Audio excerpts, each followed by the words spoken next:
tous, ravi de vous retrouver en ce lundi 25 juin. Et oui, nous sommes déjà à la fin du mois de juin, donc l'été s'installe en douceur en Algérie comme partout ailleurs dans le monde. Tout à l'heure, nous verrons les prévisions météo d'Amel Laribi pour confirmer ce beau temps dont je parle actuellement. Ambiance très sympathique aujourd'hui au plateau, ce qui explique un peu ce large sourire. En tout cas, bienvenue encore une fois dans Bonjour d'Algérie. Aujourd'hui, beaucoup de reportages, mais aussi des invités de qualité pour offrir le meilleur de l'actualité de cette semaine. À voir dans Bonjour d'Algérie ce matin, donc Mustapha Boufellah qui nous parlera encore de moto et puis aussi de sensibilisation autour de l'usage des deux roues. Ce sera avec deux invités qui vont l'accompagner, Rachid Kabi ainsi que Mohamed Hammaï. Donc ce sont deux spécialistes en la matière qui vont un petit peu nous donner les meilleurs conseils, les meilleures directives à suivre quand on roule en moto. Aujourd'hui, dans Bonjour d'Algérie, nous reviendrons sur un événement très attendu par les amoureux de la culture hispanique. Il s'agit de la rencontre annuelle autour de l'œuvre de Miguel Cervantes.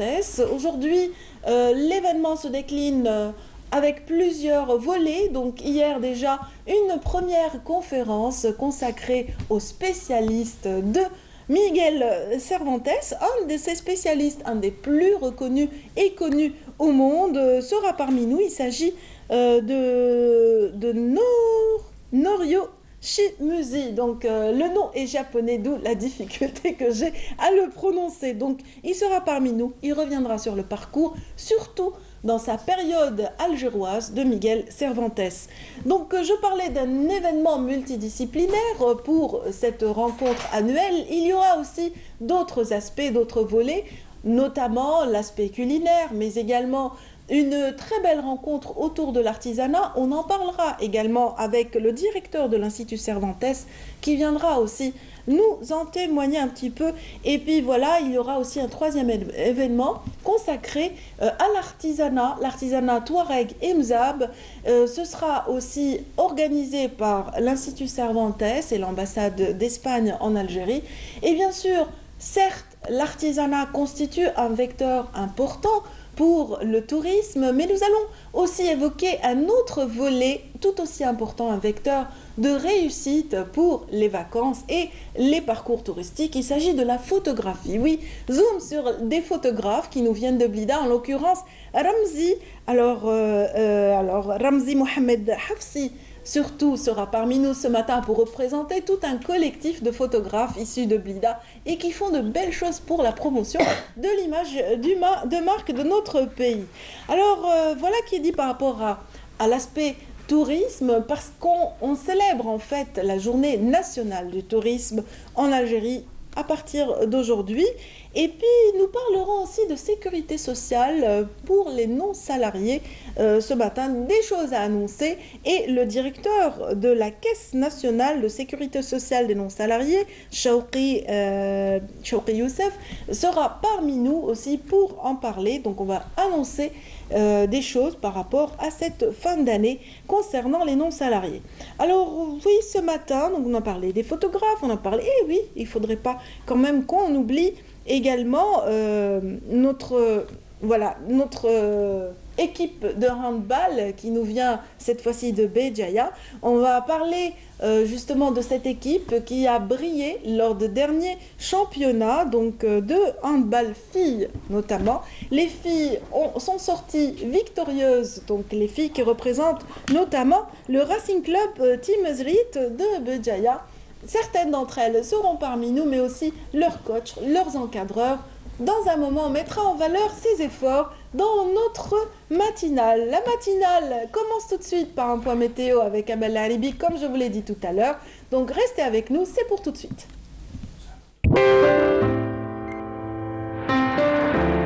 Suivez l'air du temps avec Mobilis.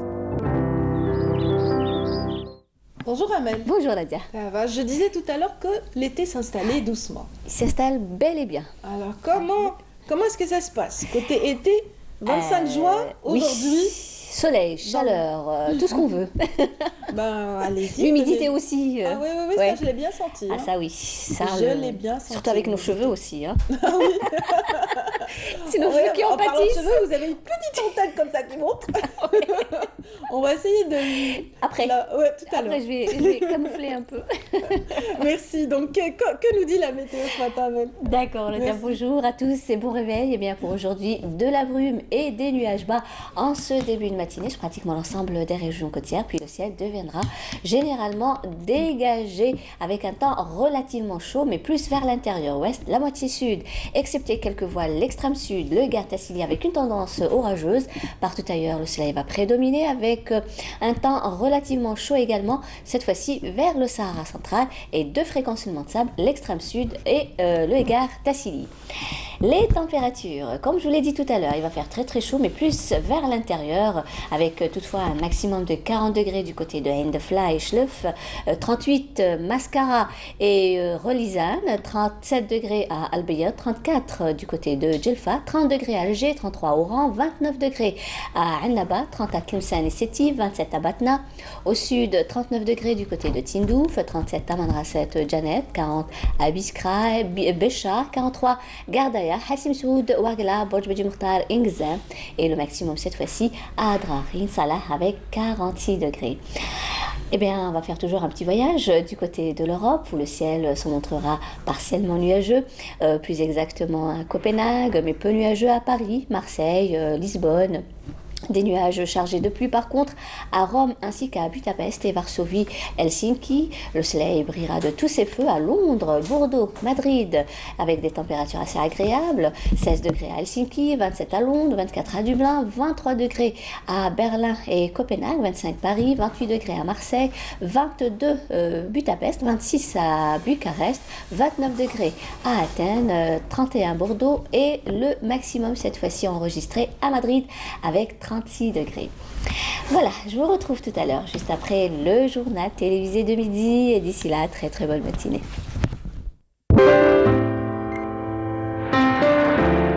Suivez l'air du temps avec Mobilis.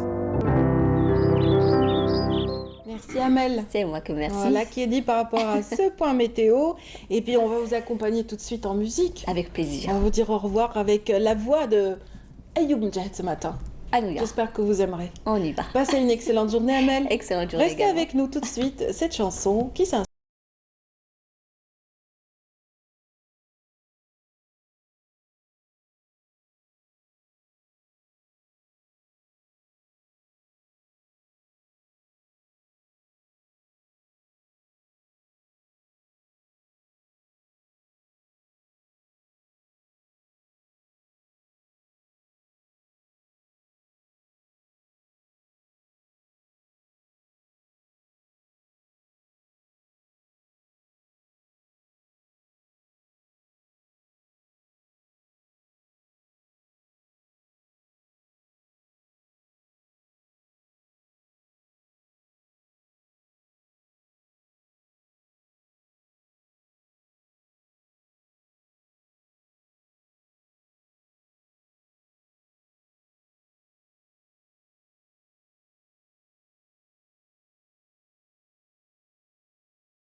Jahed, et tout de suite on installe le premier volet de cette matinale consacrée aux non-salariés. Pour en parler, nous avons plaisir à recevoir ce matin M. Chawki Achaq Youssef, directeur général de la Caisse nationale de sécurité sociale pour les non-salariés, la CASNOS, comme voilà, un peu plus connue sous l'appellation de la CASNOS par tout le monde. Bienvenue. Bonjour. Comment allez-vous? Très bien, merci. Ça va? Ça va. On a bien récupéré après Ramadan. Ah bah oui, d'autant qu'il fait beau, pas très chaud, donc je pense qu'on est gâtés.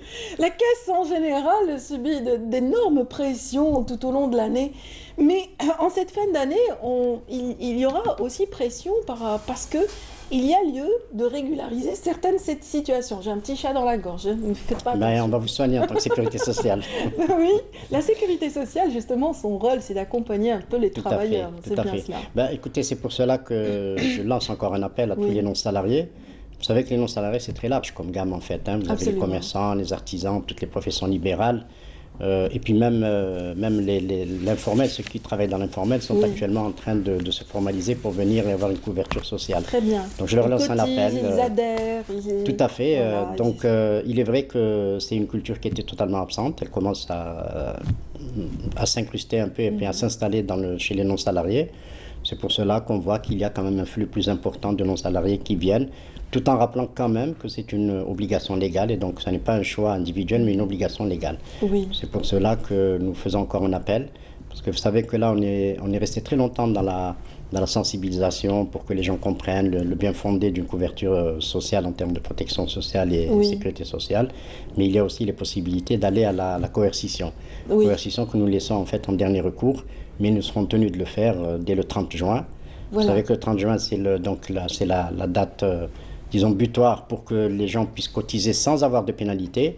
Au-delà, il y aura des pénalités. Bon, il y aura toujours des moyens de faciliter donc, les choses.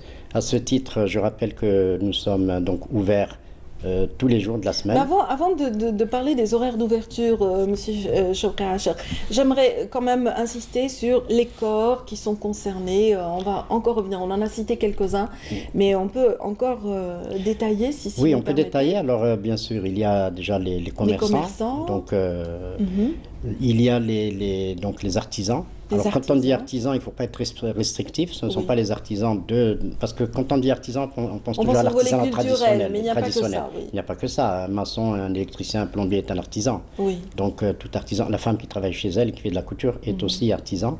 Donc, tout ce corps-là, en plus, vous avez bien sûr tous ceux qui travaillent à leur compte. Les industriels également. Les industriels, les sociétés, ceux qui sont actionnaires dans des sociétés sont tenus, donc ils sont assujettis, sont tenus de cotiser. Donc les professions libérales, pharmaciens, médecins, avocats, dentistes, avocats. Et puis je rappelle que toute personne, parce que beaucoup ne comprennent pas, ils me disent, moi je suis déjà retraité donc, en tant que salarié, et là je m'installe à mon compte, et bien, il s'installe à son compte, il a des revenus, donc il est tenu de cotiser, et bien sûr il y a une compensation, puisque ce qu'il cotise, il va le retrouver en bout de compte. Maintenant, il y a aussi les bénéficiaires d'ANSEJ et de CNAC, les jeunes entrepreneurs, les jeunes entrepreneurs, les microcrédits également. Oui, donc tous ceux qui ont un revenu de quelque nature que ce soit, une activité de quelque nature que ce soit, sont tenus donc à cotiser. Et bien sûr, ils vont retrouver ça en bout de compte, aussi bien pour eux-mêmes que pour tous les ayants droit. Voilà, vous dites vous retrouver. Donc on va essayer un petit peu de le rappeler pour ceux qui essayent un petit peu de faire la sourde oreille, d'oublier un petit peu ce qu'il y a comme avantage en retour. Oui, alors les avantages sont énormes. Déjà l'accès à la retraite. L'accès aux soins déjà. L'accès aux soins, aussi bien pour le non-salarié. Donc la personne qui cotise que pour tous les ayants droit. Donc j'entends par ayant droit les enfants, que ce soit les enfants biologiques ou adoptés, les parents, les beaux-parents, les grands-parents des deux côtés. Bien sûr, si quelqu'un a une sœur, une tante ou une nièce d'ailleurs qui a sa charge et sa situation sociale n'a pas changé, donc il reste sous son toit, elle est aussi couverte. Donc vous voyez qu'un seul cotisant couvre une large gamme donc, de personnes ayant droit. Alors moi je m'interroge toujours, je me dis ce sont des personnes qui sont censées être aimées par le cotisant, alors pourquoi ils ne cotisent pas, ils ne leur donnent pas la couverture nécessaire. Alors au-delà donc des soins, et donc de la carte Chifa, dont l'accès aux médicaments, l'accès aux soins, l'accès aux cliniques, par exemple, de chirurgie cardiovasculaire, qui coûtent très cher d'ailleurs, et qui ne personne ne peut avoir comme ça d'emblée la possibilité de payer. Donc ils ont cette couverture. Les cliniques d'hémodialyse, vous savez que quelqu'un peut se retrouver du jour au lendemain avec un problème rénal, avec un problème rénal et donc qui est tenu de faire des séances d'hémodialyse. Je rappelle que la séance, elle coûte quand même 6 000 dinars plus les médicaments. 6 000 dinars, 3 séances par semaine. Alors imaginez à vie ce que ça peut coûter. Donc tous ces aspects-là ne doivent pas être occultés justement par... En cas de décès aussi, il y a une couverture. Alors en cas de décès, il y a une couverture. Il y a systématiquement bien sûr un capital d'essai qui est donné, qui équivaut à 12 fois la cotisation, mais aussi ils ont donc la retraite et la reversion de retraite. Donc si la personne décède, il y a une reversion de la pension de retraite aux conjoints. Pour les conjoints et puis les ayants droit. Donc vous voyez qu'en fait, quand on voit la couverture, il ne faut pas faire abstraction justement des cotisations, ne pas cotiser, ne pas donner cette couverture. Très bien. Donc je fais encore un appel justement à toutes les personnes qui m'entendent aujourd'hui. Il y a des retardataires en fait qu'il faut... Il y a des retardataires, alors il ne faut pas aussi qu'ils oublient qu'ils sont tenus d'améliorer leur niveau de cotisation. Vous savez, quelqu'un qui cotise au minimum va partir avec une retraite minimale, donc vraiment le SMIC, alors qu'en fait, en deçà du SMIC, en fait, c'est 15 000 dinars, c'est le minimum de la retraite, mais quelqu'un qui cotise mieux peut aller jusqu'à 200 000 dinars pratiquement. Donc vous voyez que... il vaut mieux améliorer, d'autant que le calcul de la retraite se fait sur le nombre d'années de cotisation pour arriver à 80%, et ensuite sur le niveau de cotisation donc qui va augmenter. C'est la moyenne selon l'apport des 10 meilleures années. Donc c'est pour ça que je rappelle qu'il ne faut pas attendre les dernières années, mais qu'il faut cotiser dès qu'on a la possibilité de le faire immédiatement. Absolument. Alors ceci pour le volet donc... disons retour sur investissement. Voilà, retour sur investissement parce que voilà... la cotisation est un retour sur investissement. On prépare un petit peu tout ça et on s'offre des petits avantages qui sont très intéressants de gros avantages. Pour le bien-être et pour bien vivre. En tout cas, il y a un délai pour ces cotisations. Il a été fixé au 30 juin. C'est bien ça? Oui. Alors en fait, c'est le décret qui le fixe. Donc tous les non-salariés peuvent cotiser bien sûr toute l'année, ça va de soi. Sauf qu'ils sont tenus de cotiser avant le 30 juin pour ne pas avoir de pénalité de retard. Pour tous les non-salariés, bon, pour les agriculteurs, c'est particulier, ils peuvent aller jusqu'au 30 septembre, vu la conjoncture et vu la nature de leur activité. Donc, ils ont encore jusqu'à samedi, et je rappelle que nous sommes ouverts aussi le samedi. Pour certaines structures, on ouvrira aussi le vendredi matin. Donc, c'est vous dire que nous sommes dans une attitude de réception. Nous allons travailler donc non-stop, de 8 h du matin non-stop jusqu'au dernier adhérent. Il nous était arrivé l'année dernière de travailler jusqu'à minuit. Donc je leur demande quand même de ne pas attendre les derniers jours. Nous avons toujours ce péché mignon de laisser toujours à la dernière minute. Donc de ne pas se laisser bousculer par le temps et de venir d'ores et déjà, de cotiser. Alors pour les personnes... Vous l'aviez fait pendant le mois de Ramadan. On l'a fait pendant le mois de Ramadan. Nous avons travaillé, les heures de travail nous avons travaillé dans la soirée tardivement. Alors les personnes qui veulent cotiser d'emblée une forte cotisation, mais qui parfois n'ont pas les moyens immédiats de la payer. Donc là aussi on leur fait des facilités. Donc les personnes qui payent par exemple beaucoup plus de 15 millions de centimes par an, ce qui est en fait pour un non-salarié très peu. Donc ils peuvent payer avant le 30 juin une partie, on leur fait un calendrier jusqu'à la fin de l'année et pour payer le maximum. Et l'avantage, c'est qu'ils n'ont pas de pénalité. Donc vous voyez que à là aussi, condition de payer la première tranche. À condition de se présenter avant le 30 juin, de payer une première tranche, on leur fait un calendrier qu'ils vont signer, donc ils vont émarger. Et puis, bien sûr, ils sont tenus de le respecter. Ils n'auront pas de pénalité. En revanche, s'ils dépassent les 30, ils perdent cet avantage. Ben oui, ils perdront cet avantage et surtout, ils auront des pénalités qui leur seront décomptées dès le premier jour et qui sont donc... Voilà, ils entrent dans ces mesures coercitives qui viennent de s'installer et qui sont logiques. Et qui sont logiques, d'autant que la cotisation est due. Elle est due obligatoirement parce que c'est une protection à tous les ayants droit et donc par extension à tous les Algériens non salariés puisqu'il y a un système de solidarité interpersonnelle et intergénérationnelle. Donc ils sont tenus de venir et de cotiser. De toute manière, ces cotisations-là, nous les prendrons par la force de la loi. Donc autant venir, cotiser, avoir la couverture, ne pas se laisser dans une situation de précarité. On peut être malade à tout moment, on peut décéder à tout moment, on peut être totalement inapte à travailler à tout moment. Donc autant quand même se prémunir et investir d'ores et déjà. Est-ce que lorsqu'on cotise pour la CASNOS, est-ce qu'on peut cumuler avec la CNR par exemple? Ah oui, ça va de soi. Quelqu'un qui a été salarié et qui a donc une retraite, il va encore cotiser à la CASNOS en tant que non-salarié jusqu'à l'âge de 65 ans. Et là, il prendra une deuxième retraite complémentaire de la première qui va donc faire monter donc, ses revenus en tant que retraité. Donc, finalement, rien ne se perd. Ouais. Donc, tout ce qui est cotisé est récupéré automatiquement. Et je pense qu'ils sont tenus, donc, en plus, ils sont tenus de le faire. Quand bien même quelqu'un trouve qu'il qui n'en a pas besoin, et bien ça rentre dans le cadre de la solidarité, et donc ça va aider les personnes qui en ont besoin. Et je crois que c'est un acte de solidarité obligatoire, d'autant que nous venons de sortir du mois de carême, et la solidarité est prégnante dans ce cas de figure. Absolument, en tout cas, voilà, qui est dit par rapport à justement cet apport social très important pour chaque individu, voilà, ayant accès à une profession libérale quelconque. Tout à fait. Tout à fait. Écoutez, je vais vous citer un cas très simple qui vient de se passer il y a quelques jours. Quelqu'un qui n'avait pas cotisé pendant des années, puis qui a décidé de régler sa situation. Il a cotisé, donc il était bénéficiaire donc, de la couverture sociale. Et puis malheureusement, un beau jour, il découvre que sa petite fille de 17 mois fait un cancer du sang et qu'elle est obligée de faire une greffe rénale, de moelle qui ne peut pas se faire ici. Donc il faut un transfert. Et transfert qui lui aurait coûté des milliards, donc impossible à avancer. Et c'est la caisse qui va les verser pour lui, en toute objectivité, et qui va être transférée, la petite va être transférée pour des soins à l'étranger. Donc vous voyez que la couverture est très large et tout le monde peut recevoir une tuile à tout moment. Ah oui, donc oui, autant se prémunir, autant se prémunir. Autant se prémunir. Et là je lance encore un appel à toutes les personnes qui m'écoutent. Vous savez, beaucoup de gens ignoraient ce qu'était la casse-noce. On disait même qu'elle était défaillante, qu'elle était déficitaire. Je les tranquillise, elle ne l'est pas. Il va de leur santé, de leur avenir de cotiser, donc je les appelle à cotiser. Le 30 juin, c'est samedi, donc nous sommes ouverts jusqu'à samedi. Mais je pense qu'ils peuvent, et jusqu'au soir, jusqu'au dernier client qui se présenterait. Donc il faut absolument qu'ils viennent, parce que ce serait quand même malheureux qu'on soit obligé d'aller les récupérer par la force de la loi, et par des coercitions et par des poursuites judiciaires, alors qu'en fait ils ont toute la latitude d'arriver avant d'être dans le contentieux. Voilà. Merci beaucoup, M. Chawki Achaq Youssef. Je rappelle que vous êtes le TG de directeur général de la Caisse nationale de sécurité sociale des non-salariés, la CASNOS. Passez une excellente journée. Merci à vous de même. Et si vous voulez continuer de suivre nos programmes, tout de suite certainement. On vous offre la possibilité de découvrir justement en images un jeune... là, on va découvrir une exposition de calligraphie au Palais Mustafa Pacha. C'est une exposition qui a été couverte par Manel Boutouaba.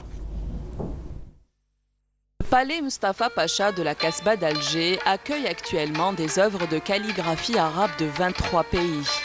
Ce lieu mythique, institué en 2007 en Musée national de l'enluminure, de la miniature et de la calligraphie, organise également chaque année plusieurs festivals et des concours internationaux. Il est devenu un lieu de rencontre où se confrontent des artistes du monde entier. Avec la politique d'époque, c'est celle de préserver le patrimoine par monsieur le président Abdelaziz Bouteflika. Ils ont transformé le palais en institution muséale.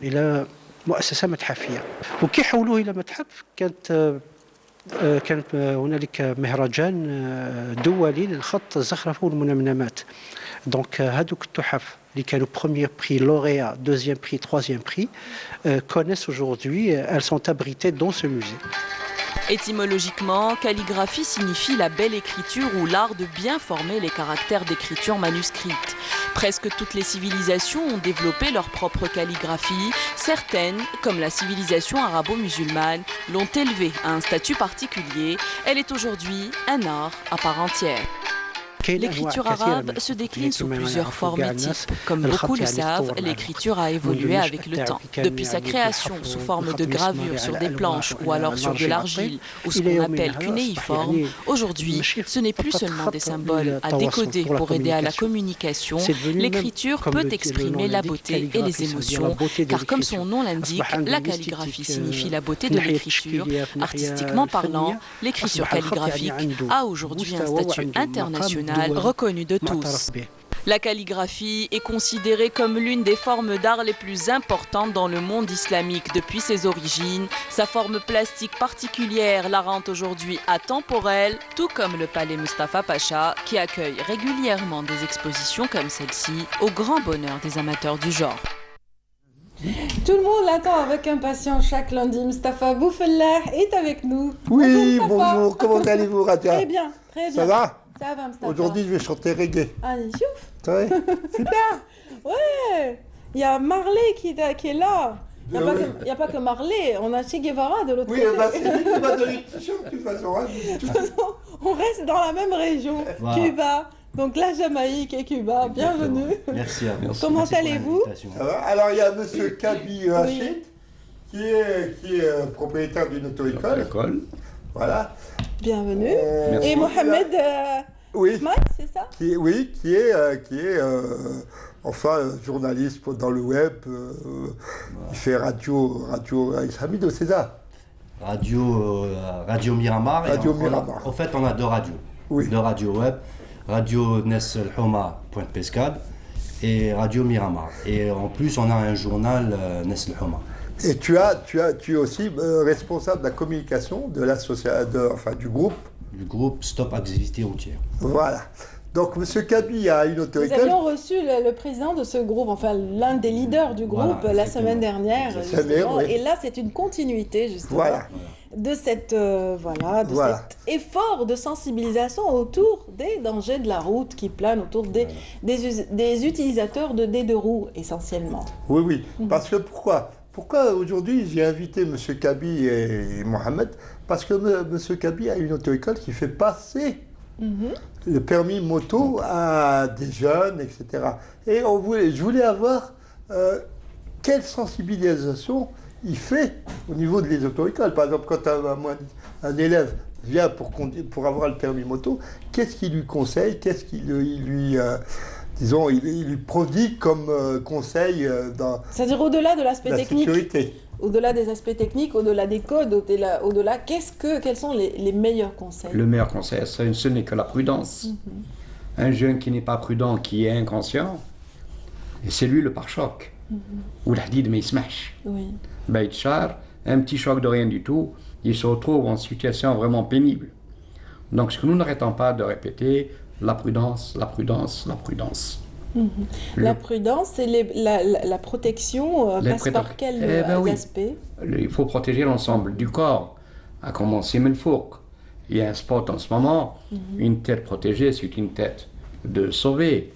Et l'habillement, le cuir, les genouillères, les coudières, tout ça, ça fait partie de l'habillement du motard que les jeunes doivent respecter. Ce n'est pas un luxe en fait. Non, ce n'est pas un luxe, c'est une manière de se protéger quand on peut acquérir, parce que parfois quand on peut acquérir une moto à 200 millions ou les 250 millions, on peut rajouter les 20 sous ou 30 sous à litre pour protéger son corps. Absolument. Aussi bien soi-même que les autres. Parce que croyez-moi, un handicapé dans un foyer, ce n'est pas agréable. Oui. Encore le mot de la raha, qui واحد يموت يبكي عليه 15 jours, 20 jours, hop, il est oublié. Mais croyez-moi, madame, quand vous restez en situation de handicap, j'ai eu l'occasion de travailler une quinzaine d'années avec les handicapés, je ne formais que les handicapés, la situation n'est pas belle. Il faut le lever, il faut le nettoyer, il faut lui donner à manger, il faut l'assister à longueur de journée, il faut l'assister à l'île, ce n'est pas tout à fait évident. Oui, non, mais c'est ça. Et les voitures adaptées pour handicapés ne courent pas les rues, c'est-à-dire que c'est vraiment... il y a moyen de les faire aménager. Il y a moyen de les faire aménager, il y a moyen. Nous avons des gens qui sont compétents, qui font les aménagements nécessaires. On a travaillé longtemps avec eux. On a été satisfait du travail qui a été réalisé. Mais moi, je dirais une chose, c'est que c'est pas rigolo d'être handicapé. Ce n'est pas rigolo du tout. Tu as bien dit tout à l'heure, d'être dans un fauteuil roulant H24 assisté par des gens, tout le monde croit que, surtout les jeunes, quand ils sont sur la moto, ils sont libres de rouler, etc. Il suffit qu'ils aient un accident, ils étaient sur 2 roues, ils se retrouvent sur 4 roues. Quand ce n'est pas plus. Quand c'est pas plus. Voilà. Donc c'est pas marrant. Et les gens, il faut qu'ils portent le casque. On a dit la semaine dernière, il faut que le casque, c'est la seule protection qu'on a quand on est en moto. Quand on est en voiture, on est protégé par la caisse. Oui, il y a le kit, le véhicule, oui. Mais quand on est en moto, c'est vraiment... C'est le pare-choc, c'est le corps qui est le pare-choc. C'est lui. Et les accidents sont horribles. Et actuellement, on assiste à une campagne quand même qui est généralisée à travers le pays. Il y a des affichages urbains qui sont visibles un peu partout dans les espaces publics. Surtout le neuf dans le casque. Par exemple, une affiche où l'on voit vraiment des messages assez significatifs, assez percutants. Et j'imagine que la radio aussi joue un petit peu ce rôle de sensibilisateur à travers les animations, à travers justement les programmes. Nous, on a choisi en tant que responsable de communication de Stop Activité Routière surtout, Et on a misé et consacré plus de temps pour la sensibilisation routière, c'est-à-dire surtout pour les deux roues. Parce là c'était pendant Ramadan, par exemple. C'était pendant Ramadan, voilà, c'était l'esplanade de... Sablet. Voilà. C'est même pas l'esplanade, c'est l'espace, ce qu'on appelle nous l'espace vert. Oui. C'est ça. Donc il y a eu plusieurs actions, il n'y a pas que ça aussi. Mais essentiellement, comme la radio, comme la radio web, comme le journal électronique qu'on fait en ce moment, et on a mis presque 50% de contenu qui contient la prévention routière, surtout pour les deux roues. Parce qu'on a presque 70% qui conduisent les deux roues, c'est des jeunes avec une moyenne d'âge de 15 à 24, 25, si je me trompe pas, si je me trompe. Non, un peu plus. Il y a beaucoup de chefs d'entreprise maintenant qui roulent en scooter. En scooter. Là, je vais parler. Oui. Je parle de l'aspect jeune, c'est-à-dire que c'est vrai que maintenant il y a plus de responsables qui sont matures, qui prennent un deux roues que. Qui ont la valeur du temps, donc ils utilisent quand même cet outil à bon escient. Donc on le trouve cette personne avec un casque bien équipé, qui va à son boulot. Qui rejoint son boulot, qui rejoint chez lui le soir et tout, et qui respecte le code de la route surtout, qui respecte l'espace des autres usagers. Des autres usagers, tels que les véhicules aussi. Et il y a un autre souci aussi, c'est que dans tout ça, on a aussi le piéton. Oui. Absolument. Oui, le piéton joue un rôle aussi. Hein. Quelquefois, il est responsable. Ah oui, le piéton qui envahit aussi la partie route du véhicule et des deux roues. Donc je me suis retrouvé, des fois quand je conduis, je me retrouve avec des gens sur la route, je dis... ça gêne énormément dans certains axes. Et quand on fait des remarques, c'est tout de suite, c'est une colère qui est... C'est une colère, c'est une agression. À un certain moment, je fais des remarques en disant, vous avez une carte grise, monsieur? Non, mais il faut dire aussi, Mohamed, il faut dire aussi qu'il y a des voitures, des automobilistes qui stationnent sur le trottoir. Oui. Bon, ça aussi, c'est un problème. En plus de ça, les accidents, quand on parle d'accidents, quelquefois est dû à la chaussée. Oui, la gestion de la chaussée, des trottoirs est à revoir. L'état des routes aussi. C'est ça, l'état de la chaussée qui est Il y a plusieurs facteurs, Mustapha. Il y a plusieurs facteurs qui poussent à ce qu'il y ait plus d'accidents. Mais par contre, il y a cette prévention qu'il faut toutefois la faire au quotidien. Comme Samir Missi ou Stop Activité qui l'a fait au quotidien. Nous, vous savez, j'habite dans un quartier où il y a 4 écoles. Il y a 2 primaires, un CEM et un lycée. Et ça passe on a plus de 1400 élèves qui passent entre La Pointe et Miramar pour rejoindre l'école. Il n'y a pas un seul flic qui fait de la circulation le matin. Il n'y a pas une seule personne qui peut s'occuper des piétons, de la traversée des enfants. Et je peux vous dire que la route de ceux qui viennent le matin avec les heures de pointe, c'est 2e position, 3e position. Oui. Quelquefois complètement à gauche. Des fois, on s'est retrouvé avec des parents, avec leurs enfants, pour traverser une route de 5 mètres. C'est ça, si je ne me trompe pas. Ils trouvent des difficultés. Ils mettent un quart d'heure pour y arriver, j'imagine. Des fois tu as un automobiliste ou un motard qui te laisse passer. Des fois, non. Et tu as un 2e ou un 3e qui passe en 3e position, en 2e position. Donc, tout comme les automobilistes, pareil. Il y en a qui respectent, qui sont courtois. Voilà. Courtois dans leur conduite, courtois dans leur appréhension des choses. Et autant, il y en a qui sont vraiment dans l'égoïsme exacerbé. Monsieur Kaby, je voudrais vous demander, combien il y a d'élèves qui passent le permis moto actuel chez vous? Il y a une moyenne de combien, à peu près? Je ne saurais vous le dire. En ce moment, il y a une influence, c'est demandé. C'est la période du printemps, c'est la période des vacances. C'est l'été. Il y a une demande. Mais en hiver, non. On peut garer la moto. Quels sont les types de motos qui sont demandés? C'est le 125 et plus, c'est-à-dire le permis A2. Et qui est devenu obligatoire. Qui est devenu obligatoire pour l'ensemble des motos. C'est divisé en 3 catégories. La toute petite cylindrée, inférieure à 49 cm, que vous pouvez conduire avec licence, délivrée par la PC. Par la wilaya aussi? Non, par la commune, Ah, directement. Vous avez le permis A1, qui est délivré par un examinateur au permis, qui démarre à partir de l'âge de 16 ans. C'est la cylindrée inférieure à 124. Et vous avez le permis A2, qui est délivré à partir de 18 ans, et qui faut les 3 épreuves. L'épreuve du code de la route, l'épreuve du 8 et l'épreuve de conduite. Et alors ça, c'est pour maîtriser la moto, pour savoir maîtriser la moto. Une bonne série de séances sont souvent nécessaires. Vous conseillez combien de séances? Combien de séances vous conseillez? Tout dépend. Il y en a qui ont déjà manipulé leur moto. Ouais. Avec ce genre d'individus, nous n'avons pas de difficulté. Mais des fois, vous avez des candidats jamais sac. Là, il faut tout recommencer, mais le tact. Est-ce qu'il y a eu des gens qui ont été recalés? Oui, il y en a. Il y a des personnes âgées qui en ont vraiment saturé par la circulation. Ils veulent se mettre à la moto et on est obligé de tout commencer, mais le tact. Mais est-ce qu'il y a des gens qui ont été refusés, des jeunes qui ont été refusés au permis de conduire? Non. On ne peut pas. Dans le sens qu'on l'emmène à l'examen une fois qu'il est préparé. Il a fallu 5 séances, on en donne 5. Il en faut 10, on en donnera 10. Il en faut une quarantaine, on en donnera une quarantaine. Nous faisons le travail en proportion de ce qu'il a lieu de faire. Les jeunes, en général, ils sont inconscients. Hein. Le problème, c'est l'inconscience. Ils croient qu'ils sont au nom de la moto. Allez, vas-y, roule. Non. En tout cas, ils sont très attachés à leur téléphone et à leurs outils informatiques. Et donc, une radio web, ça peut être très utile dans ce sens, j'imagine. Mais c'est le but où, en plus, on a créé la page Facebook qui s'appelle Radio Miramar, parce qu'on sait que les jeunes tout le monde est branché sur Facebook.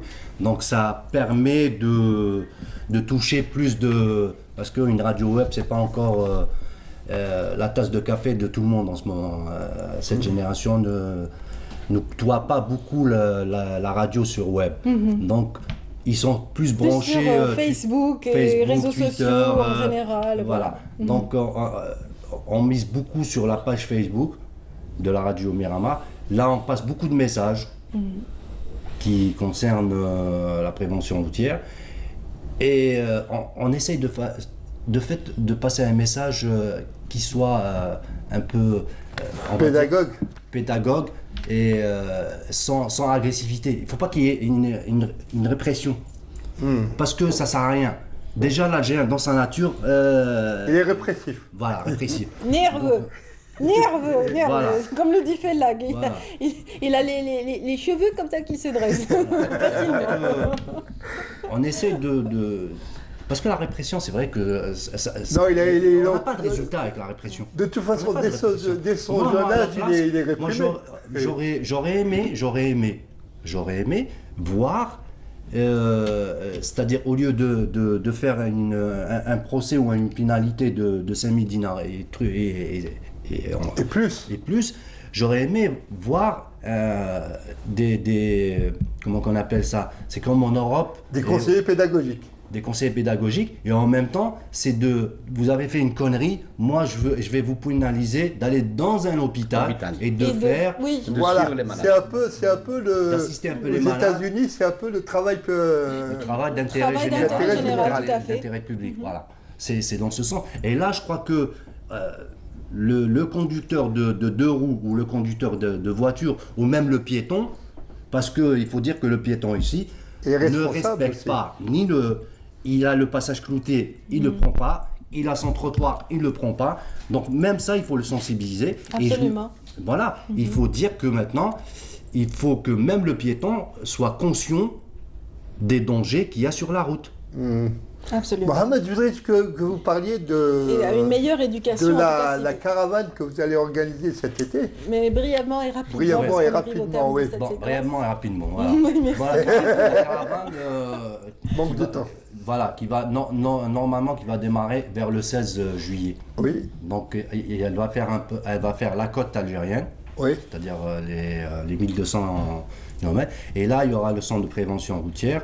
Et il y aura un partenaire de Stop Agilité Routière pour des raisons de pub que je ne pourrais pas citer son nom.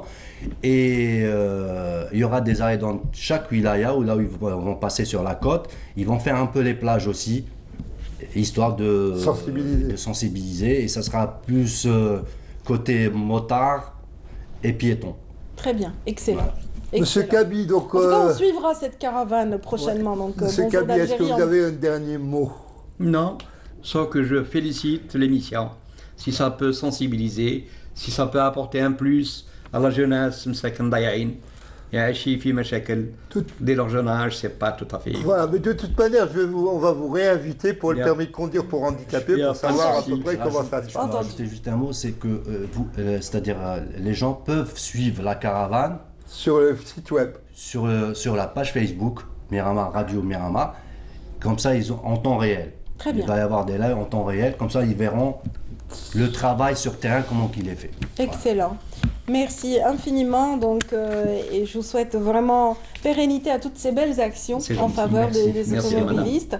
Merci Mustapha. Oh ben de rien. Nous, on est là pour sensibiliser. Oui, et on se retrouvera dès lundi prochain pour une autre thématique, Mustapha. Et vous allez avoir le t-shirt, un beau t-shirt? Ah ben non, je ne vais pas garder le même quand même. Non, le t-shirt, vous allez avoir le... Ah oui, avec Bob Marley, j'aimerais bien. Avec Bob Marley, je vais lui donner mon t-shirt. On va ramener un Star Wars.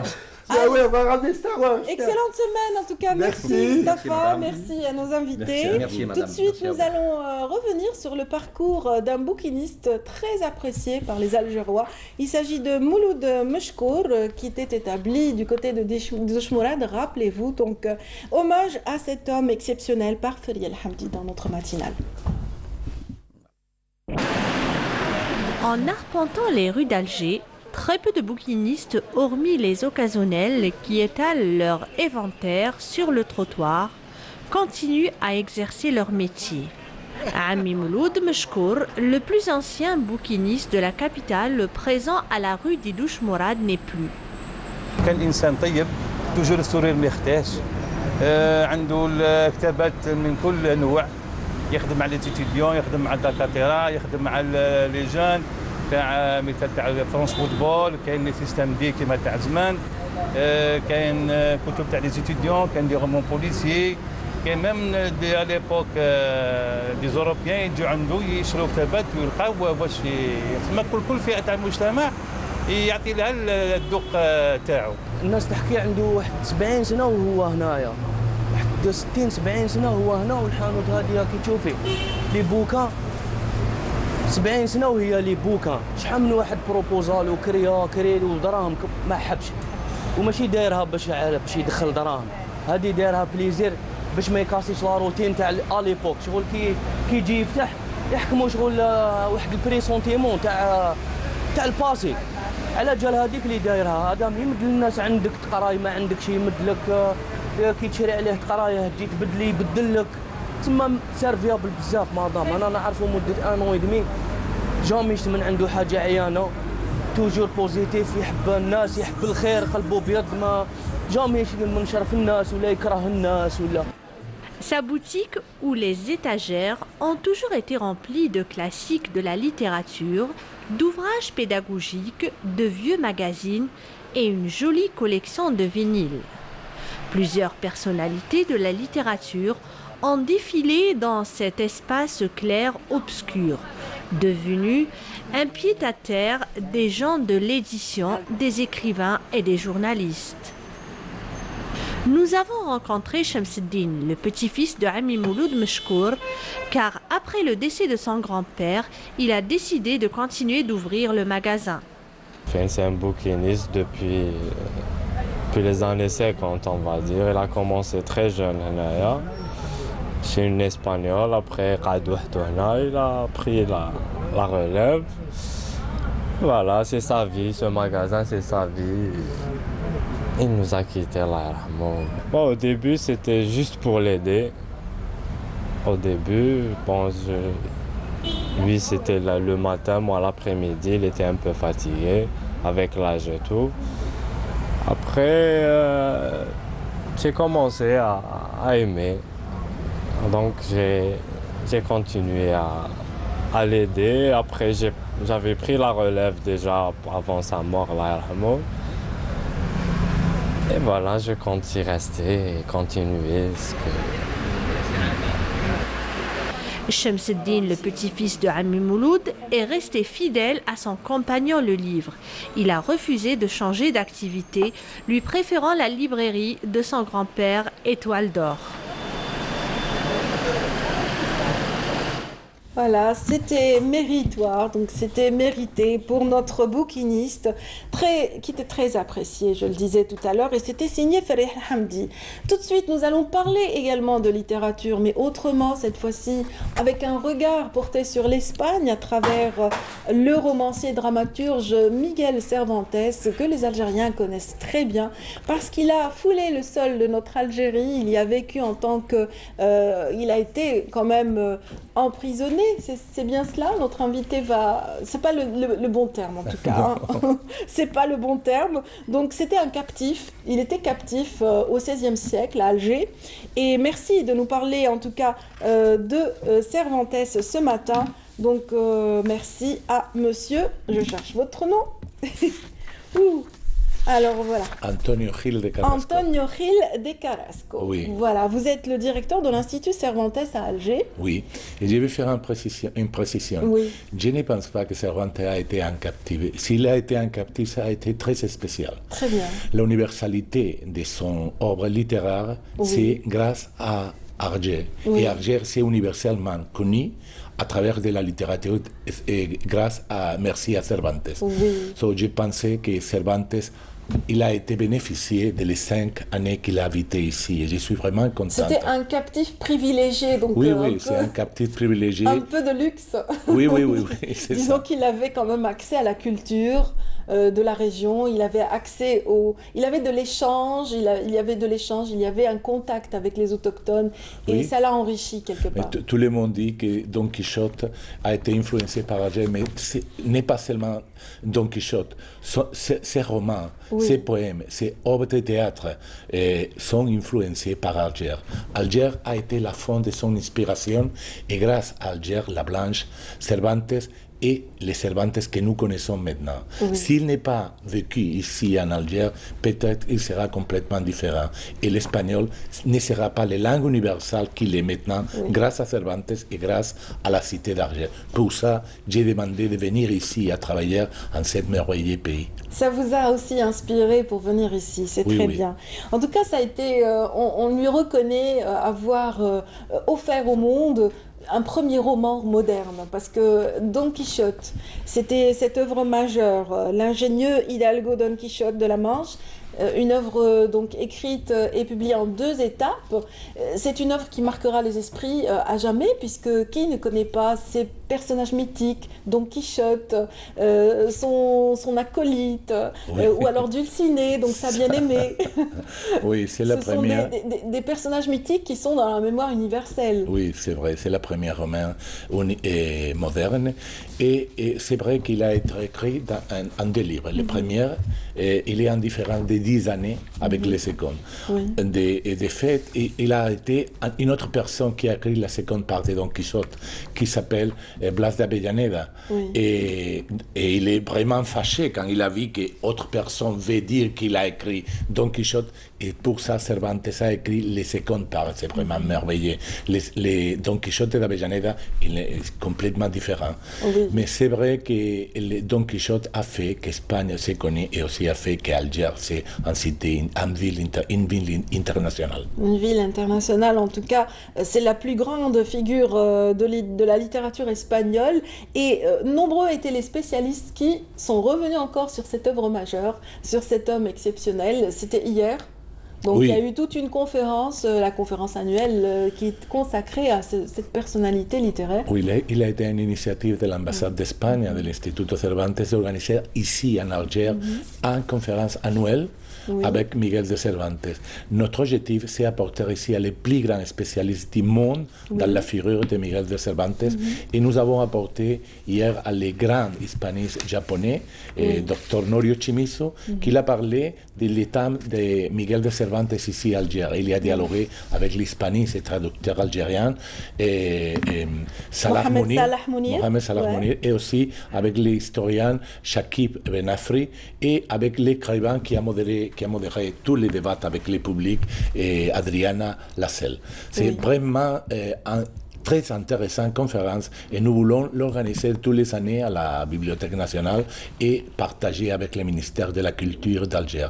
Nous sommes vraiment fiers de ce que nous avons fait. Il a été un grand succès pour le ministère de la Culture, pour l'ambassade d'Espagne, pour l'Instituto Cervantes et nous voulons apporter tous les années à les plus importants intellectuels qui connaissent l'œuvre de Miguel de Cervantes ici en Alger. En tout cas, ça a été très bénéfique hier, l'apport justement, ce regard croisé entre Norio Chimisso et Shafiq Ben Afri ainsi que Mohamed Salah Mounir, ça a été des débats très intéressants. Oui. On a encore levé le voile sur des aspects encore méconnus parce que là c'est vraiment The Most, c'est l'un des plus grands spécialistes en la matière. Le niveau a été très haut. Je suis vraiment impressionné de comme Norio Chimisso, Salah Mounir, Ben Afri et l'écrivain Adrian Alassel ont préparé les conférences. C'est vraiment d'un autre niveau et je suis vraiment content. J'ai apporté à Norio Chimisso dans les premières lieux parce qu'avant de venir ici,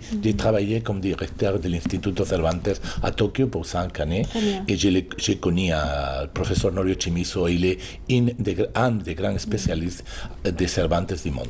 Oui, les hispanistes ont un petit peu bouclé leur travail hier, donc par ce dialogue très très fructueux.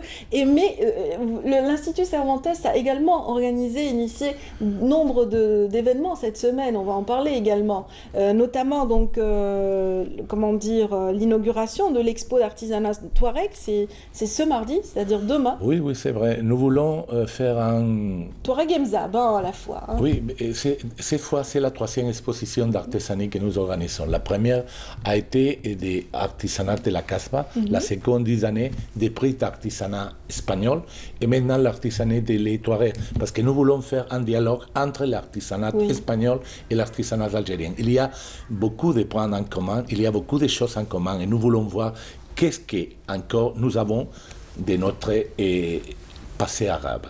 Parce qu'il y a beaucoup de choses que nous faisons de la même manière.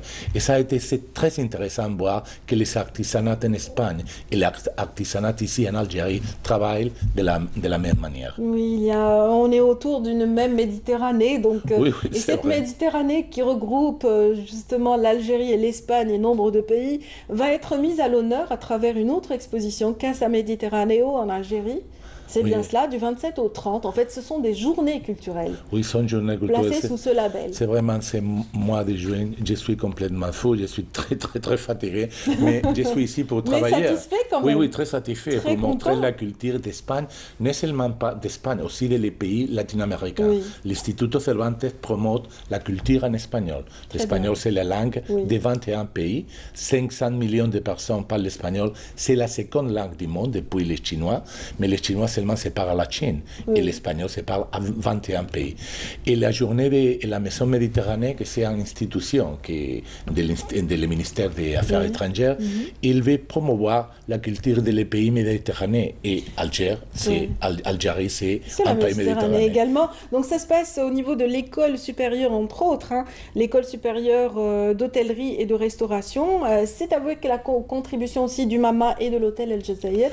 Donc c'est aussi un regard sur le tourisme, sur l'art culinaire, sur la gastronomie, mais aussi, et pas seulement ça, il y aura des conférences aussi. Oui, il y aura une conférence très importante le 30 juin de Espido Freire, et c'est un écrivain espagnol, c'est une dame, écrivain espagnol très fameux. Elle viendra avec un critique littéraire, Marina Alonso, qui est très important aussi. Il parlera de la nouvelle littérature espagnole. Mais comme vous avez dit, il y aura aussi des gastronomies avec les chefs José Puentes, pour montrer comme c'est la gastronomie d'Alicante. C'est une gastronomie méditerranéenne, très pareille à la gastronomie que vous avez ici. Très proche de la nôtre. Et aussi dans l'hôtel Jazair, il aura les 28 un dîner et à 7h30. Vous pouvez voir tout dans les pages web de l'Instituto Cervantes et à Facebook et en téléphonant aussi à l'hôtel Jazair. Je pense que c'est très important. Et Oran n'est pas en reste. La salle Maghreb accueillera un très beau concert de flamenco. Pour ceux qui ne le savent pas, donc on va leur annoncer qu'à 19h, ils peuvent apprécier à la salle Maghreb un concert flamenco animé par Pilar Adjudar. J'ai toujours des problèmes avec la prononciation. Il faudrait que je me mette à l'espagnol en tout cas. Oui, vous pouvez venir, vous serez bienvenue en espagnol. On rappelle que l'Institut quand même dispense des cours d'espagnol pour découvrir. L'espagnol c'est une langue romane comme les Français, pour vous ça sera très facile de l'apprendre. Oui, ce serait très simple j'imagine. En tout cas, cette grande danseuse appelée la Gypsy. La Gypsy, La Gypsy sera présente à Oran, donc à partir de 19h, le 28 du mois. Oui, c'est vraiment un très bon danseur et très bon spectacle. Les flamencos, les Algériens adorent les flamencos. Absolument. Et moi aussi, je pense que c'est ça aussi, c'est un point commun quelque part. Oui, il y a beaucoup de choses en commun. Il y a des similitudes entre les danses traditionnelles algériennes et certaines danses. Oui, nous sommes, par exemple, si vous me regardez, je peux dire que je suis algérien, je suis arabe de Grenade, c'est la même chose. En tout cas, merci énormément, donc Antonio Gil Carrasco. Donc merci infiniment, vous êtes le directeur de l'Institut Cervantes à Alger. Merci de nous avoir permis d'annoncer tous ces beaux événements qui se déroulent à Alger. Et merci pour m'inviter ici. Je vous remercie beaucoup et je suis vraiment content d'être ici pour compter qu'est-ce que nous faisons à l'Institut Cervantes et à l'ambassade d'Espagne. Culture hispanique. Oui, merci. Essentiellement. Merci infiniment, passez une excellente journée. Nous, on poursuit notre programme. Les téléspectateurs qui sont avec nous vont découvrir la suite. À venir tout à l'heure, donc des petites championnes de handball, mais également donc des photographes émérites. Mais avant, donc installons un petit peu le décor par cette petite école d'art, école arabesque, qui dispense des cours de danse classique. C'est un reportage de Naïma Chekchek et on retrouvera nos invités juste après.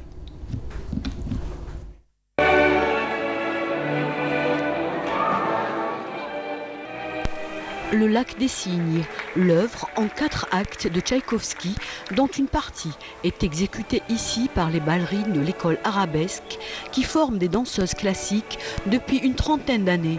Une représentation à laquelle les parents étaient évidemment présents jusqu'à l'émotion. C'est magnifique. Moi, je pense que tous les pères doivent inscrire leur fille. Moi, j'ai une fille de 40 ans qui a fait donc la danse classique. Et j'ai une autre de 16 ans qui est chez Madame Limbous et je suis ravi, je viens la voir, je me sens danser le Lac des Cygnes, voilà. Le Lac des Cygnes, mais aussi d'autres œuvres universelles accomplies par des danseuses en devenir. Cette célébration de la fin de l'année récompense des efforts pour une formation classique où l'on se voit petit à petit devenir un vrai rat d'opéra. Il faut aimer ce qu'on fait et en fait la danse, c'est un rêve.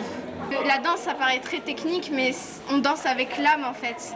Ça nous permet d'oublier les problèmes, les choses du quotidien et se libérer dans un quotidien de magie.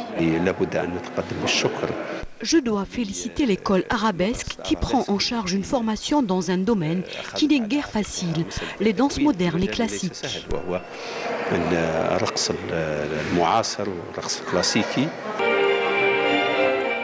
Une représentation toute originalité également, avec des costumes algériens.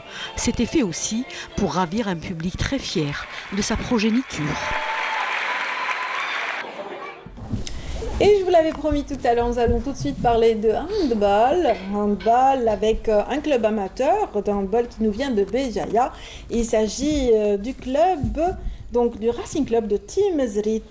Racing Club de Timezrit représenté aujourd'hui par, on commence par les filles, si vous permettez, messieurs, par Sarabima Cecilia. Bonjour, merci pour l'invitation. Et puis Céline Kenzie.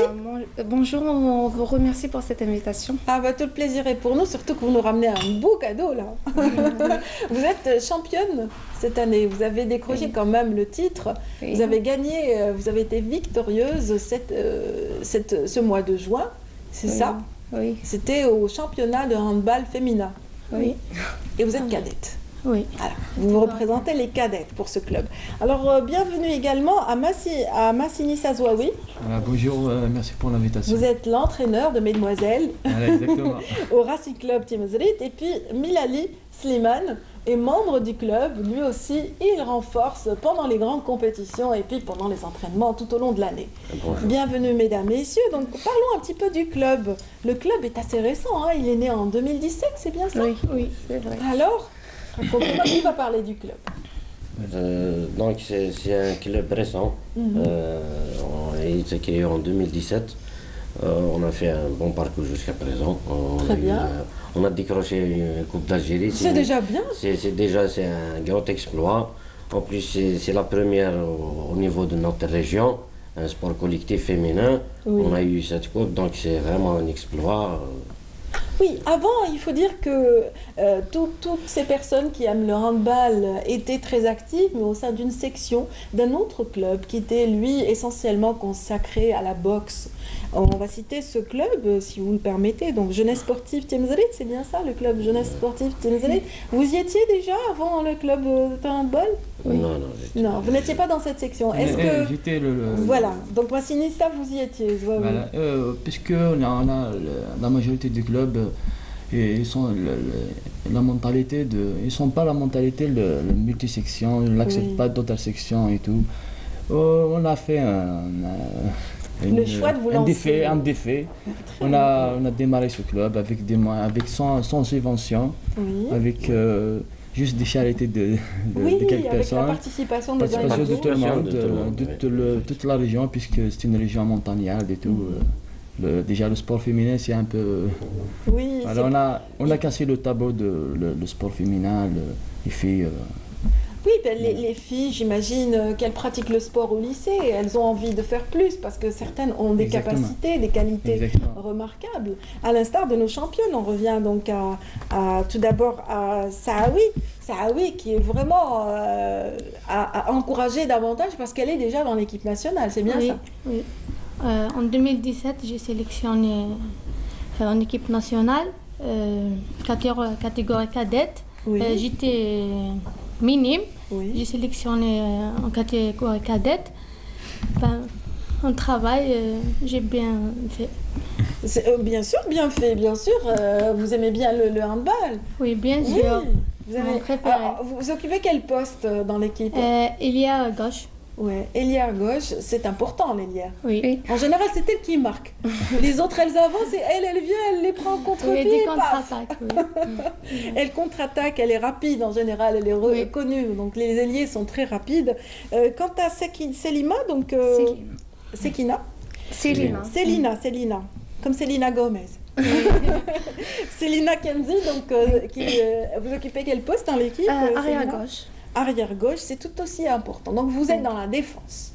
En défense et en attaque. Défense et attaque en même temps. Parce que c'est vrai que l'équipe se déploie en même temps dans le handball. Oui, pas comme le foot. Vous jouez ensemble, autant à l'attaque qu'au retour. C'est bien, c'est excellent. Et qu'est-ce que vous aimez le plus dans ça? Qu'est-ce qui vous passionne? C'est le travail d'équipe? C'est l'endurance? C'est notre sérieux. C'est le sérieux, l'esprit d'équipe, bien sûr. Et on est plus qu'un club, une famille. Oui, c'est ça. On est une petite famille, on travaille beaucoup, des entraînements chaque jour. Ouais. Bon, c'est tout. Très bien. Vous avez préparé le championnat en plein mois de Ramadan, c'est bien ça? Oui. Et ça ne vous a pas fatigué, ça vous a permis quand même d'aller jusqu'au bout. Ces entraînements ont été fructueux. Oui. Racontez-moi un peu cette finale. Comment c'était? C'était dur? C'était comment? C'était contre les Oranais, c'est bien ça? Oui, c'était un peu dur car c'est un manque d'expérience. Oui, d'expérience. Oui, même il n'y a pas de moyens. Oui. On fait des entraînements automatiques. C'est très difficile. Et avec le sérieux, le travail, et grâce à les entraîneurs, les dirigeants, même les supporters, on a eu cette coupe. Et Inch'Allah, c'est une ouverture pour plus de réussite et tout. On vous le souhaite, en tout cas, c'est tout le mal qu'on vous souhaite. On parle un petit peu au coach maintenant. Et coach Massini Sazouawi, racontez-nous cette finale. Comment vous l'avez vécue? On a bien préparé déjà la saison, c'est un objectif pour nous, la coupe. On a bien préparé les filles sur le plan physique et tout. Déjà, on a l'entraînement, on a commencé à peu près le mois de juillet. Oui. Il n'y a pas assez de vacances, toujours. C'est-à-dire vous avez repris les entraînements après le championnat, ça y est. On a Non, mais racontez-moi d'abord la victoire. Moi, je veux savoir un petit peu comment vous avez vécu cette finale contre les Castors d'Oran, c'est ça? Exactement. Puisque c'est une nouvelle équipe, même l'adversaire ne connaît pas. Voilà. Ça a joué pour elle, hein. Voilà, le fait qu'ils ne connaissent pas l'équipe. On a bien préparé la finale, on a bien préparé les entraînements chaque jour et tout. Après, on a géré le stress et tout.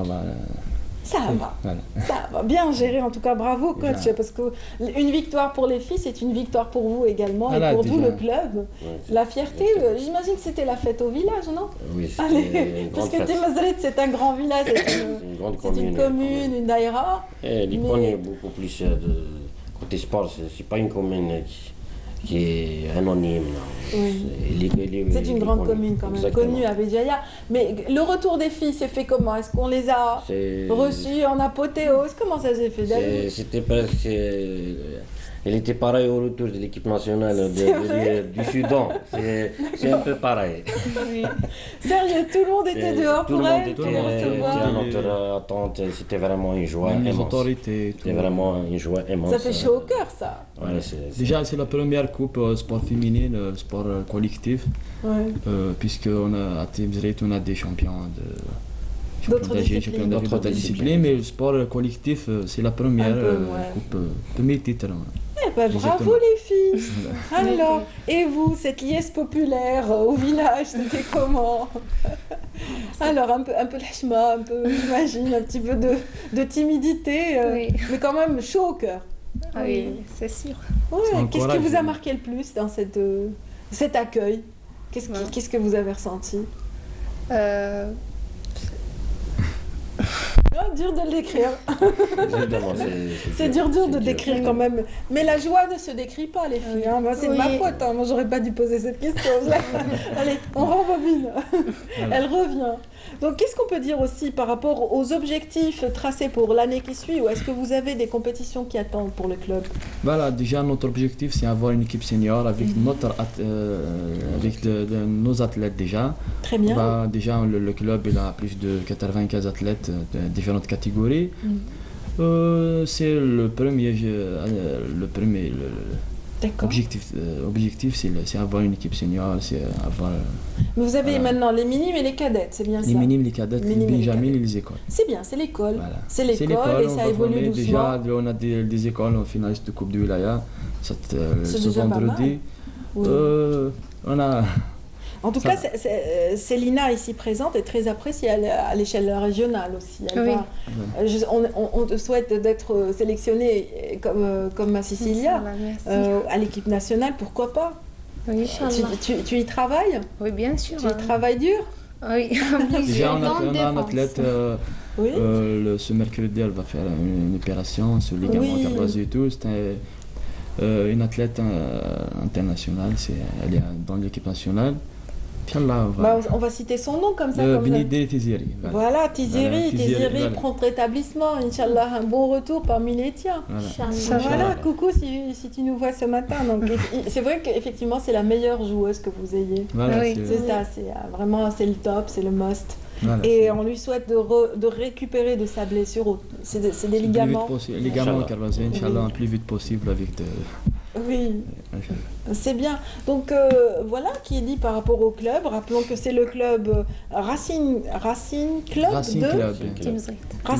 Timazrit. Bienvenue à tous les quatre et on vous souhaite vraiment toute la pérennité au club et la continuité, l'atteinte des objectifs également.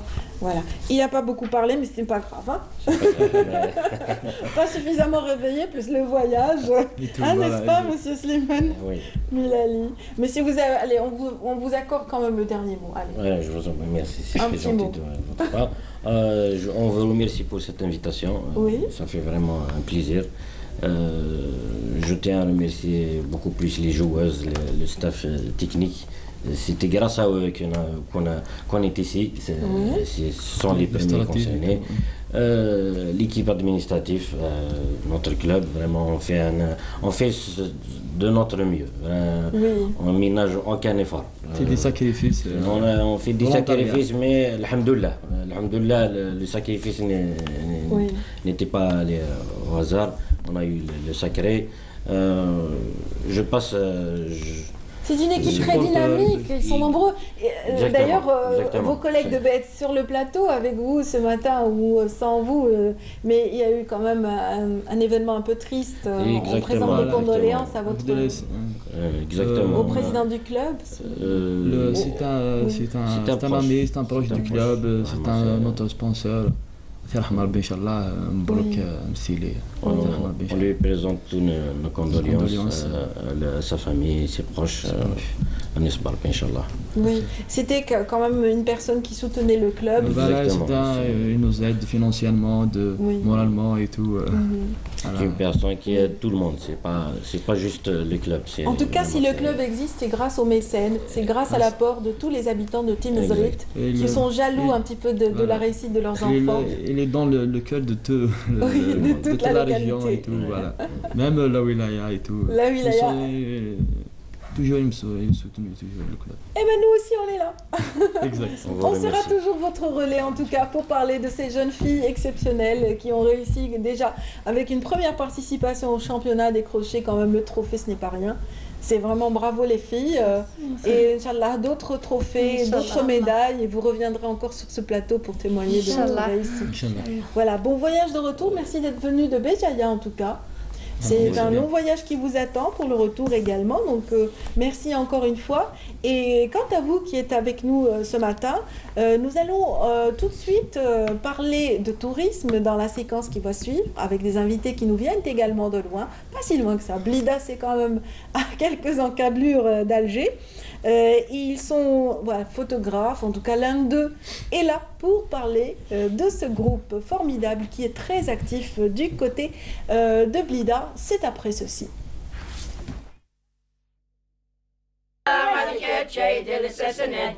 Situé dans la commune d'Ethrili, à 35 km à l'est de Tizi Ouzou, Ethrir est un village incontournable pour les connaisseurs en quête des poteries artisanales qui conjuguent raffinement et solidité. La région d'Ethrir est connue à Tizi Ouzou et même au niveau national pour sa production de la poterie. Beaucoup de femmes de ce village, situé en face du Djurdjura, ont perpétué la tradition. Quand j'étais petite, je voyais ma mère, ma grand-mère, enfin mes grands-mères, comment ils font, et ça m'a donné envie de faire aussi. J'essayais aussi de toucher à la terre, comment ça...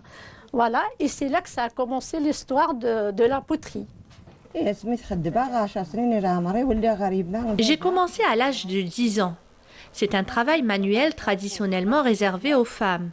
La poterie était à l'origine un besoin d'utilité domestique en Kabylie. Je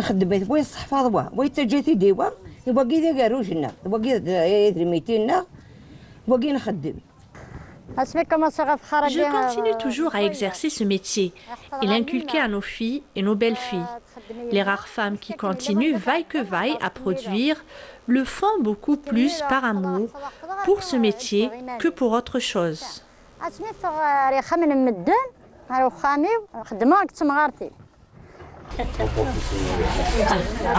Les femmes potières d'Ethrir, âgées pour la plupart, optent pour la production de plats en terre cuite pour cuisson, le tagine, qui semble bien prisé sur le marché local et même en France. Le but de l'association, c'est de sauvegarder et valoriser notre poterie. Autre particularité, et pas les moindres, de la poterie de ce village est l'utilisation du tuf appelé localement tafza, une pierre calcaire broyée à coups de pilon et à la force des bras pour la transformer en poudre qui sera mélangée à l'argile pour rendre les objets plus robustes.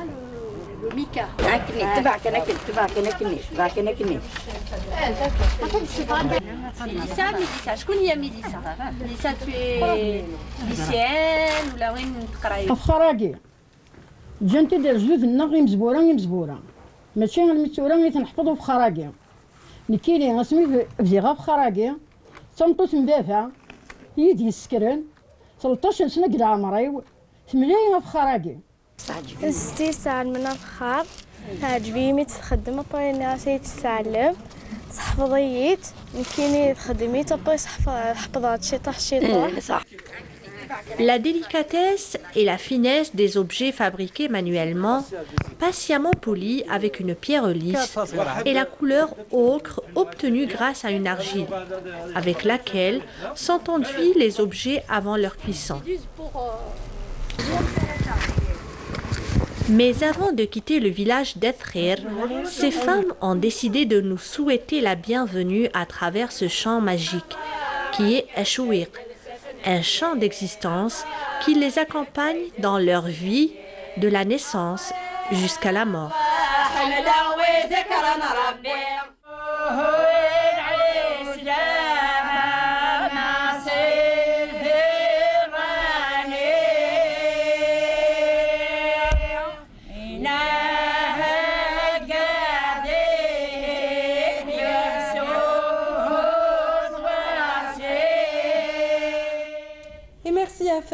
Faliel Hamdi de nous faire découvrir justement l'ensemble du pays parce qu'elle parcourt, elle sillonne un petit peu le pays d'est en ouest, de sud au nord.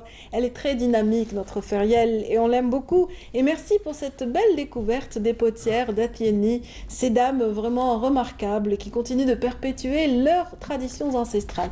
Il est vrai, l'artisanat de manière générale est une belle facette pour connaître et découvrir la culture d'un pays, mais ce n'est pas que cela.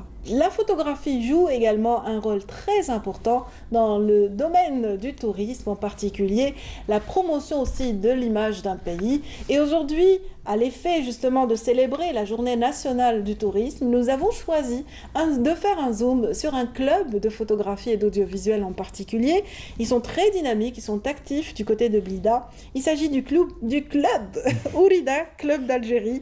Et bienvenue à Ramzi, à Hafsi Mohamed, donc, qui représente le club ce matin. Bonjour. Avec son appareil, il est armé. En arme. Avec mon Toujours armé, donc. Bien sûr. Très bien. Les paysages de notre pays sont fabuleux. J'imagine que votre objectif a souvent capté des moments spéciaux, des moments exceptionnels pendant vos visites. Oui, bon. À propos de la photographie et le paysage de notre pays, vous savez, la photographie, on l'aime. On l'aime, on fait la photographie par amour. Oui. Donc, à chaque fois on sort, genre à travers tout le territoire algérien, on fait des photos. On choisit les photos vraiment qui attirent. Oui. Imaginez, moi je prends une photo et je la publie sur les réseaux sociaux. J'attire un touriste. Oui. Imaginez 30 000 photographes qui font ça. Qui font la même chose. Voilà. Et c'est vrai. On va drainer énormément de touristes. C'est-à-dire qu'il y a une méconnaissance de l'Algérie un petit peu dans certaines régions du monde. Et c'est vrai que pareille photo, là on voit par exemple Santa Cruz à Oran qui défile à l'image. Ce type de photo ne peut que attiser la curiosité d'un visiteur. Moi je l'ai fait personnellement en visitant l'Autriche. Je l'ai fait. J'ai emmené avec moi un beau livre qui avait de très belles illustrations sur notre pays.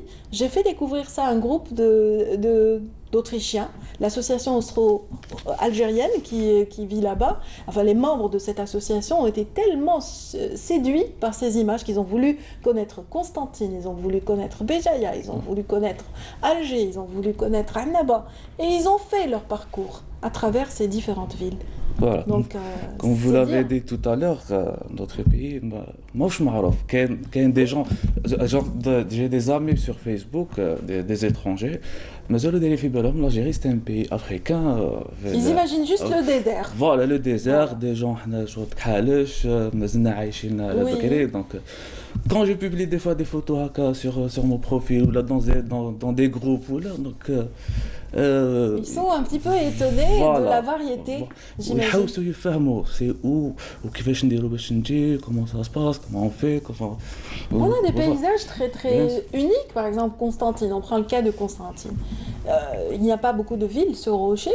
Il n'y a pas beaucoup de villes comme ça qui ont cette configuration, ce paysage où un rocher serti de ponts. Voilà. La ville des ponts est assez particulière, insolite. Béjaïa, on parlait de Béjaïa tout à l'heure à travers un groupe de handball, mais les paysages de Béjaïa, vous pouvez en parler? Le paysage derrière toi déjà. Oui, par exemple, C'est on beau. en a un petit beau, je sais pas dans quelle région c'est, mais en tout cas, c'est un peu ça. Béjaïa, la corniche tidjilienne est fabuleuse quand on va jusqu'à Skikda.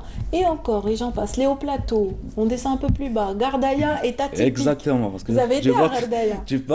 vous parlez justement du nord. De votre parcours. Oui, on a fait le sud, Oui. Gardaïa, la Rouat. Déjà, d'ailleurs, il y a des photos, je sais pas, ils vont passer. Pas encore, mais elle arrivera. D'accord. Gardaïa, la Rouat, l'est. Ouais. Derrière, on a fait une sortie à Betna. À l'ouest, Oran, Timouch, Tlemcen et L'Oranie est très très belle. Blida. L'Oranie est très très belle. Blida, bien sûr, c'est votre coup de cœur. Vous habitez à Blida, vous évoluez à Blida, tout le groupe évolue là-bas, donc vous faites beaucoup pour l'image de marque de Blida. Là, voilà, ce sont, je pense, les ruelles de Rabdaya. Non, ça c'est à Larwa, c'est à c'est le Rouat, voilà, oui. c'est à Ain Madi. C'est Ain Madi, donc la Zawiya Des Tidjaniya. des Tidjaniya. Voilà. Donc, cette photo, un étranger ou un touriste, quand Envie il de va voir quand même ces vieux qsour qui sont préservés, Exactement. vraiment qui sont faits de pierre et de architecture de terre parfois, architecture de pierre. Voilà. Là c'est Rabdaya, Ça, c'est la Rabdaya. tenue traditionnelle Voilà, qui un cette petit photo. peu nous... On voit C'est un des couloirs, un des multiples couloirs qu'on retrouve dans la ville de Ghardaya. En l'occurrence. Là, c'est Qsar Ghardaya, je reconnais ce couloir. Qsar Ghardaya, voilà. C'est Qsar Ghardaya. Il y a bien sûr toute une pentapole, donc il y a cinq belles villes, un peu plus que 5 villes. Là, on est sur un site antique. Là, Ça, on est c'est sur un à site Betna. antique. À Betna, ouais. Timgad, donc, À Timgad. en l'occurrence. Vous voyez, là, les photos sont pas toutes prises par un appareil photo. Oui. كاينين اللي راهم حاكمينهم بالتليفون. Oui. حنا نروحوا هذاك الفام ديكتون هذاك le proverbe يقول لك l'appareil photo ne fait pas le photographe. Tout à fait. Donc un téléphone C'est la vous pouvez faire sensibilité. des miracles. C'est selon la sensibilité, bien sûr, la qualité de l'image que Ça, peut c'est ma procurer photo. Oui. Ça, Là, c'est c'est en bord de mer. À Tipaza. C'est à Tipaza, c'est juste à côté, mais c'est beau. Un très beau site antique planté au cœur de la Méditerranée, Voilà. c'est assez spécial. On retrouve ça en Grèce, mais un peu moins dans les autres pays quand même Mais في méditerranéens. بلادنا Donc, خير. oui. Ça aussi, c'est ma photo. Là, c'est Blida. On voit la grande mosquée à Oui. gauche, le Masjid al-Kawthar. On voit les Shri'a, Shri'a, au-dessus. voilà. Et l'ancienne Blida, donc place Et l'Arab, l'ancienne place Nsara, ancienne Blida. Ouais. Blida est connu pour les roses. Le printemps a été vraiment prolifique pour les fleuristes de Blida. Oui, il y avait dernièrement un événement sur les Oui. roses et tout, donc je crois. Les événements. Revenons justement aux événements organisés par votre club. Vous avez été les premiers à lancer le salon de la photographie de Blida. Le premier C'était en salon 2015, il me en semble. 2017, En non, 2017. avant le salon, on a organisé la première exposition en plein air dans un jardin à Boumbouleid, au centre-ville de Blida. La deuxième exposition, c'était aussi une première, mais à Shri'a, dans une forêt. Elle est belle la forêt de Dans Shri'a. une forêt, donc on a accroché des cordes, tout, fait les arbres. Là, c'est très joli aussi. Hein. Ouais, là C'est le c'est kiosque d'une des placettes de Blida, c'est bien place toute, enfin place toute. Place نغلب. بصح le اسم تاعها تاع صح son vrai nom c'est place de tout. ça. Oui. Les Très bien. Français كانوا بصح دوكا يقولوا place toute. Oui. Place toute. Mais en fait, c'est le cœur de Blida, là, vraiment. Le symbole de Blida, C'est donc, le cœur de Blida, en tout cas, cette placette très appréciée par les Blidiens. Et donc, voilà, c'est-à-dire que vous avez à votre actif de nombreuses manifestations culturelles initiées par le club. Culturelle et première. Et première du Je genre à précise chaque toujours fois, les oui. À chaque premières. fois, c'est- Même, vous savez, même dernièrement, au mois de mars, on a pensé aux femmes. Oui, On a organisé une exposition spéciale femmes. très bien. Donc, Spéciales femmes dans leur contenu, ou dans leur... Non, prise les de- exposantes ou les participantes sont C'était des toutes femmes, des femmes. exclusivement des femmes. Voilà. Et vous comptez énormément de femmes au sein du club. Elles sont nombreuses, elles sont quelques-unes à apprécier aussi le clic Vous de savez l'appareil aussi, photo l'appareil photo, et enfin, l'objectif. la photographie dernièrement, elle est devenue une mode. Mhm. Donc tout le monde cherche une bonne image, une belle image. Donc, خلاص راحت لا موضة تاع التليفون. Donc, راهم يحوسوها على l'appareil photo. On recherche quand même une qualité. Voilà. Le souvenir, quand on va quelque part, on a besoin de conserver un beau souvenir. Et c'est vrai que plus l'image est belle, et plus elle parle, et Voilà. plus elle va résister aussi. Voilà, exactement. Et donc voilà. On revient à vous, Ramzi. Qu'est-ce que vous faites dans la vie? Vous êtes, Donc, je suis vous êtes photographe de photographe, profession. vous êtes le seul, je pense, du Oui, club. au sein de notre club, je suis le seul photographe de profession. Sinon, le président, Ahmed Allout, Oui. il bosse, il travaille à la DGS. On Il a y a eu une panne d'oreiller ce matin et qu'on salue s'il nous regarde. On a aussi un pompier, une enseignante de français, on a un bachelier, donc, Ouais, Inch'Allah, ouais. tu peux le bac. Ah, on lui souhaite une pensée justement pour tous ceux qui passent leur dernière journée d'examen ce matin et aux parents en particulier qui stressent à mort autour de leurs enfants. Donc, la moyenne d'âge de notre club, 25 ans. Oui. الكبير فينا عنده 32 ans. Très bien, très bien. Donc on est tous des jeunes actifs. Ouais, très bien. Et vous exposez de temps en temps vos œuvres au niveau... Vous avez justement le baptême du Centre culturel et scientifique de Blida. Le CLS, C'est fait oui. par... Voilà, le CLS, c'est fait par le biais du club à l'époque, je me rappelle, en 2017. L'année passée, il a été inauguré. 10 jours après, le premier événement, c'était le premier salon national de la photographie organisé par nous-mêmes. Et vous partagez votre passion parce que vous organisez des ateliers, des sessions Voilà, de formation au profit des passionnés également. Voilà, on des formations, mais aussi des ateliers. On a dernièrement atelier à la faculté de Betna. On a aussi participé à la journée, les journées de la photo à Oran. On a organisé un workshop à l'université de Blida. En parallèle, on fait des formations. Très bien. Et pour cette journée nationale du tourisme, avez-vous prévu une activité en particulier ou est-ce que vous allez prendre des photos? Est-ce que vous allez poster à l'occasion de cette journée des choses? شوفي احنا باش نورغانيزيو هكا على من قبل ما حنا نخدموا كلش على امبروفيست. Oui. انا قاعدين Mais vous êtes actif tout au long de l'année Voilà. de toute façon. Cette journée nationale du tourisme, donc le 25 juin, mesdames, messieurs, sera célébrée un petit peu dans les différentes wilayas. Il y aura énormément d'expositions, mais il y aura du côté, cette fois-ci exceptionnellement, le Forum de la radio algérienne reçoit monsieur le ministre du Tourisme et de l'Artisanat, Abdelkader Ben Messaoud. Il sera l'invité donc du Forum de la radio qui se déroulera exceptionnellement cette fois-ci à partir d'Azofoun, donc à Tizi Ouzou et non pas Alger. Donc c'est le forum, rappelons-le, de la radio algérienne se déroule entre midi et 13h. Donc aujourd'hui, si vous voulez voilà, assister également, ça se passera et ça se déroulera au niveau de l'hôtel Le Marin, c'est à Azofoun. Et bien sûr, ce sera devant un parterre de représentants de la presse nationale et régionale, donc pour parler du secteur du tourisme, des mécanismes susceptibles de réanimer le tourisme national en l'occurrence. Ça, c'est l'événement très attendu du côté de Tizi Ouzou. Merci d'avoir été avec nous. On va remercier aussi notre invité, donc Ramzi Mohamed Hafsi, donc, ou bien l'inverse, Hafsi Mohamed. Merci Mohamed. Donc moi j'ai toujours voilà, cette manie d'inverser les mots. Et merci en tout cas d'être venu de Blida pour parler de votre passion, la photographie au service de l'image de l'Algérie. Avec plaisir. Merci infiniment. Et saluez pour nous toute l'équipe de Ourida Club Algérie. C'est bien cela. Inch'Allah. Voilà. On les salue et on vous salue encore, vous qui nous suivez, qui nous restez fidèles.